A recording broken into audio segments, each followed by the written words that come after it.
Breaking news. Maoist పార్టీకి చెందిన మరో 71 మంది నక్సలైట్లు నేడు పోలీసుల ముందు లొంగిపోయారు. ఛత్తీస్గఢ్లోని కాంకేర్, నారాయణపూర్ జిల్లాలకు చెందిన డివిజన్ కమిటీల నాయకులు, పలువురు ముఖ్యులతో సహా మొత్తం 71 మంది నక్సలైట్లు ప్రభుత్వానికి సరెండర్ అయ్యారు. కాంకేర్ ప్రాంతం నుంచి 50 మంది, నారాయణపూర్ జిల్లాలో 21 మంది లొంగిపోగా వీరిలో 13 మంది మహిళా నక్సల్స్ ఉన్నారు. లొంగిపోయిన ఆయా మొత్తం నక్సలైట్లు 18 ఆయుధాలను ప్రభుత్వానికి అప్పచెప్పారు.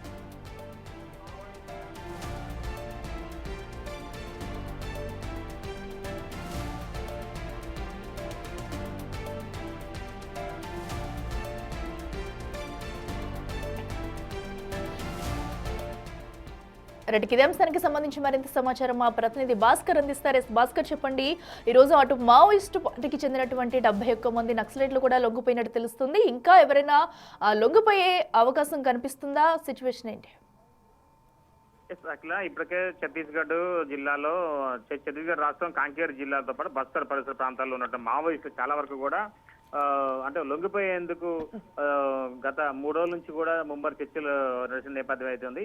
మారిన రాజకీయాల పరిణామాల్లో మాగా మొత్తానికైతే ఆ మావోయిస్టులకు సంబంధించిన అగ్రనేతలు మొత్తం కూడా ఒక్కసారిగా లొంగుబాట పడుతున్నారు. మరోవైపున ఇటీవల కాలంలో ఆచరణతో పాటుగా మరో కొంతమంది అగ్రనేతలంతా కూడా లొంగిపోయిన తరుణంలో వాళ్ళని అనుసరిస్తూనే మరో 50 మంది పైగా మావోయిస్టులు లొంగిపోయినట్టుగా తెలుస్తుంది. అయితే వీరంతా కూడా చాలా వరకు కూడా అంటే కేంద్ర కమిటీ సభ్యులు, కీలకమైన పదవులు ఉన్న నేతలు కూడా ఉన్నట్టుగా తెలుస్తుంది. నెక్స్ట్ అంటే Keshkal division north sub zonal bureau సంబంధించిన నేతలు కూడా దీంట్లో ఉన్నారు. మరోవైపున వీరంతా కూడా డివిజన్ కార్యదర్శులు ముఖ్యులు కూడా ఉన్నట్టుగా తెలుస్తుంది. అయితే వీరిపై ఇప్పటికే కొన్ని లక్షలాది రూపాయల పైగా రివార్డు ఉన్నట్టు కూడా తెలుస్తుంది. వీరి బాటలో మరికొంతమంది ఇంకా మరో 2-3 రోజుల్లో కూడా మరికొంతమంది మావోయిస్టులు లొంగిపోయే అవకాశం ఉన్నట్టు కూడా స్పష్టమైన ఆదేశాలు ఉన్నాయి. మొత్తానికైతే ఇప్పటికే ఛత్తీస్గఢ్ ప్రభుత్వంతో మరికొంతమంది టీం ఇప్పటికే చర్చలు జరుగుతున్నట్టుగా మన సమాచారం అందుతున్న నేపథ్యం ఉంది. అయితే బస్తర్ కావచ్చు, లేదా కాంకేర్ జిల్లా కావచ్చు, లేదా బీజాపూర్ ఈ ప్రాంతాలకు సంబంధించిన కొంతమంది నేతలు ఇప్పటికే అంటే ఇంద్రావతి నది సమీపాన చేరుకొని అక్కడ నుంచి ఐజీ సుందరరాజన్ పిల్లే గాని నెక్స్ట్ లేదా ప్రభుత్వ పెద్దలతో డిస్కస్ చేసుకుని వాళ్ళ నేతృత్వంలో మొత్తానికైతే లొంగుబాటుకు శ్రీకారం చుడుతున్నారు. వరుసగా ఇప్పటికే మావోయిస్టులకు సంబంధించినటువంటి సుమారు కొన్ని వందలాది మంది పైగా లొంగుబాటు పడుతూ జనజీవన స్రవంతులు కలిసిపోతున్న తరుణంలో మరోవైపున ఇప్పుడు లొంగిపోయినట్టు ఆచరణ పేరు మీద కూడా అంటే ఆయన ఒక ద్రోహి అంటూ కూడా మరి కొంతమంది జగన్ పేరు మీద ఒక లేఖ విడుదలవుతుంది. అయితే ఇప్పుడు ఆ లేఖ సారాంశం కూడా ఒకవైపున పార్టీకి ఎప్పుడు విధేయులమే తప్ప పార్టీకి అయినాడు కూడా మేము ఎలాంటి విఘాతం కలిగించు అంటూ కూడా ఆచరణ స్పష్టమైన ఆదేశాలు ఇవ్వడం జరిగింది. అంటే ఒకవైపు జగన్ వర్సెస్ ఆచరణ మధ్యన లేఖల ఘర్షణ అంటే ఒక సందిగ్ధత నెలకొంటున్న నేపథ్యం అయితే ఉంది.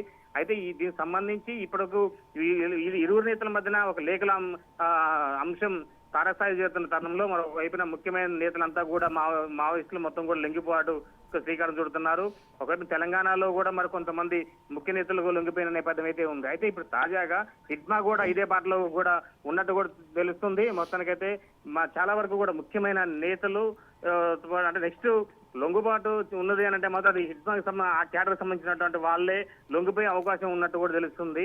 అయితే వాళ్ళంతా కూడా ఇప్పుడు ఉన్నటువంటి కొంతమంది బస్తర్ సంబంధించిన వాళ్ళు కావచ్చు, ఇంద్రావతి డివిజన్ కమిటీకి సంబంధించిన వాళ్ళు కావచ్చు, లేదా మరి అంటే ఉత్తరప్రదేశ్ తర్వాత ఒరిస్సా, ఛత్తీస్గఢ్ తో పాటు ఇతర ప్రాంతాలకు చెందినటువంటి అంటే అక్కడ ఆ ప్రాంతాలలో ముఖ్య కార్యదర్శిగా ఉన్నటువంటి వాళ్ళంతా కూడా ఇప్పుడు లొంగుబాటుకు శ్రీకారం చుట్టారు మావోయిస్టులు. అయితే ఇప్పుడు ముఖ్యంగా హిడ్మా కోసం అని చెప్పి ఛత్తీస్గఢ్ ప్రభుత్వం పెద్దలు కూడా చర్చలు జరుపుతున్నారు. ఆయన తెలంగాణకు సంబంధించిన ఇప్పటికే తెలంగాణ ప్రాంతంలో ఉన్నట్టు కూడా తెలుస్తుంది. తెలంగాణ ప్రాంతంలో సేఫ్ జోన్ ఉన్నట్టుగా తెలుస్తుంది. అయితే మొత్తానికైతే అతను కూడా లొంగిపోతే ఆయన అది కూడా ఆ లొంగుబాటు ప్రక్రియ కూడా మరో 2-3 రోజుల్లో ఉండే అవకాశం కూడా మెండుగా ఉన్నట్టుగా తెలుస్తుంది. అది లొంగుబాటు జరిగితే ఒక తెలంగాణ నుంచి జరుగుతుందా, లేకపోతే ఛత్తీస్గఢ్ ప్రభుత్వం నుంచి లొంగిపోయే అవకాశం ఉందా అనేది కూడా కొంత సందిగ్ధత నెలకొంది.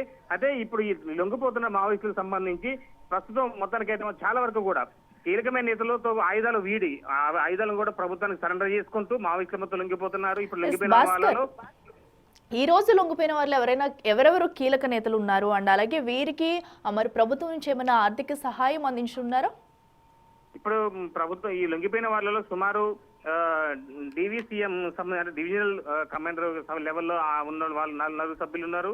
మరోవైపు చూసుకుంటే మాత్రం 13 మంది పైగా ముఖ్య నేతలు ఉన్నారు. వీళ్ళంతా కూడా అంటే డివిజన్ కమిటీకి సంబంధించిన వైస్ కమిటీలు కావచ్చు, ముఖ్య కార్యదర్శులు కావచ్చు, వీళ్ళంతా ఉన్నారు. అయితే వీళ్ళ దగ్గర నుంచి కూడా సుమారు AK-47 తో పాటుగా 4 SLR రైఫిల్స్, మరో 2 ఇన్సాస్ రైఫిల్స్ తో పాటు 303 రైఫిల్స్, ఒక 2 సింగిల్ షాట్స్ రైఫిల్స్, ఇవన్నీ కూడా ప్రభుత్వానికి సరెండర్ చేశారు. అయితే వీళ్ళ బాటల్లోనే మరి కొంతమంది ఉన్నట్టు కూడా తెలుస్తుంది. వీళ్ళంతా కూడా ఇప్పుడున్న ప్రజెంట్ లొంగిపోయినంత డివిజన్ కార్యదర్శులు ఆ లెవెల్లో ఉన్నా కూడా మరి కొంతమంది కేంద్ర కమిటీకి సంబంధించి ముఖ్య సలహాదారులు ఉన్నట్టు సమాచారం ఉంది, కానీ వాళ్ళ పేర్లు మాత్రం వెల్లడించలేకపోతున్నారు. అయితే వాళ్ళంతా కూడా అంటే ఆ ముఖ్యమైన ఎవరైతే కేంద్ర కమిటీ సలహాదారులు, వ్యూహకర్తలు ఉన్నారో వాళ్ళని విశ్వసనీయ ప్రదేశం రహస్యంగా వాళ్ళని ఇంట్రాగేట్ చేస్తున్నారు. ఇంకా మావోయిస్టులకు సంబంధించిన సమాచారాన్ని రాబట్టుకున్న పనిలో భాగంగా వాళ్ళ పేర్లు వెల్లడించలేకపోతున్నారు భద్రతా కారణాల రీత్యా. మొత్తానికైతే వాళ్ళంతా కూడా అంటే వీళ్ళంతా ఒకప్పుడు కూడా వారిపై కూడా సుమారు 30 లక్షల నుంచి 50 లక్షల వరకు కూడా రివార్డు ఉన్నట్టు కూడా స్పష్టంగా తెలుస్తుంది. కానీ వాళ్ళ పేరు వెల్లడించడానికి మాత్రం అక్కడ ప్రభుత్వం పెద్దలు నిరాకరిస్తున్న నేపథ్యం ఉంది. అఖిల మొత్తానికైతే ఈ యొక్క మావోయిస్టుల లొంగుబాటు ప్రక్రియతో చూసుకుంటే మాకు చాలా వరకు కూడా వరుసగా ఈ యొక్క వారం 10 రోజుల్లో ఇంకా పెద్ద ముఖ్య నేతలకు నుంచి మొదలుకొని రాష్ట్ర స్థాయి, కేంద్ర స్థాయి నేతలు కూడా లొంగుబాటుకు రంగం సిద్ధమవుతుందని చెప్పుకోవచ్చు. Akhila. Right Bhaskar, thank you. So ఏదైతే అటు మావోయిస్ట్ పార్టీకి చెందిన 71 మంది కూడా ఈ రోజు అయితే లొంగిపోయినట్టు అటు బస్తారో అధికారులు అయితే తెలియజేస్తారు. అయితే వీరి వద్ద నుంచి భారీగా ఆయుధాలు కూడా స్వాధీనం చేసుకున్నారు. వీరితో పాటు మరికొంతమంది కూడా లొంగిపోయే అవకాశాలు ఉన్నట్లయితే ఇప్పటికే తెలియజేశారు.